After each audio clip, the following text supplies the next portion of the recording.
నమస్తే, welcome to SR news. నేను సంగీత. 2024 సార్వత్రిక ఎన్నికల ఫలితాల తర్వాత కొద్ది రోజులుగా మౌనంగా ఉన్న ఏపీసీసీ చీఫ్ వైఎస్ షర్మిల మళ్లీ యాక్టివ్ అయ్యారు. ఇప్పటికే పోలవరం విషయంలో చంద్రబాబు వైఎస్ జగన్ తీరును ఖండిస్తూ ట్వీట్ వదిలిన షర్మిల కర్ణుడి చావుకు 1,00,000 కారణాలు అన్నట్లు పోలవరం ప్రాజెక్టుకు ఆలస్యానికి కూడా వీరిద్దరే కారణమని మండిపడ్డారు. తాజాగా మరో అంశం మీద వైఎస్ షర్మిల చంద్రబాబును టార్గెట్ చేశారు. బీహార్ కు ప్రత్యేక హోదా ఇవ్వాలంటూ ఆ రాష్ట్ర ముఖ్యమంత్రి నితీష్ కుమార్ ఇటీవల కేంద్రాన్ని డిమాండ్ చేశారు.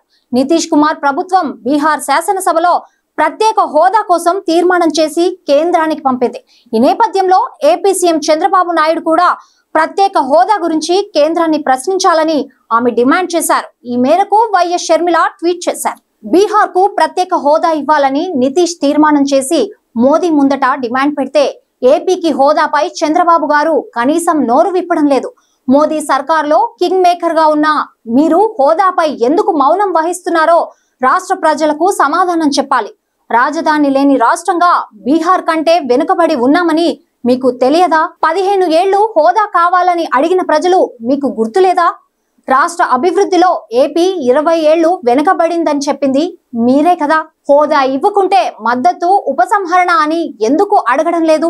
మోసం చేసిన మోదీతో హోదాపై సంతకం ఎందుకు పెట్టించుకోలేదు? ప్రత్యేక హోదాపై మీ వైఖరి ఏంటో చెప్పాలని రాష్ట్ర అసెంబ్లీలో తీర్మానం చేసి కేంద్రం దగ్గర హోదా డిమాండ్ పెట్టాలని చంద్రబాబు గారిని ఆంధ్రప్రదేశ్ కాంగ్రెస్ పార్టీ డిమాండ్ చేస్తోంది. ప్రత్యేక ప్యాకేజీలు కాదు, రాష్ట్ర అభివృద్ధికి హోదా ఒకటే మార్గమని గుర్తు చేస్తున్నామంటూ షర్మిల ట్వీట్ చేశారు. బీజేపీ నేతృత్వంలో కేంద్రంలో ఏర్పాటైన ఎన్డీఏ ప్రభుత్వంలో జేడీయూ, టీడీపీ పార్టీలు కీలకంగా ఉన్నాయి.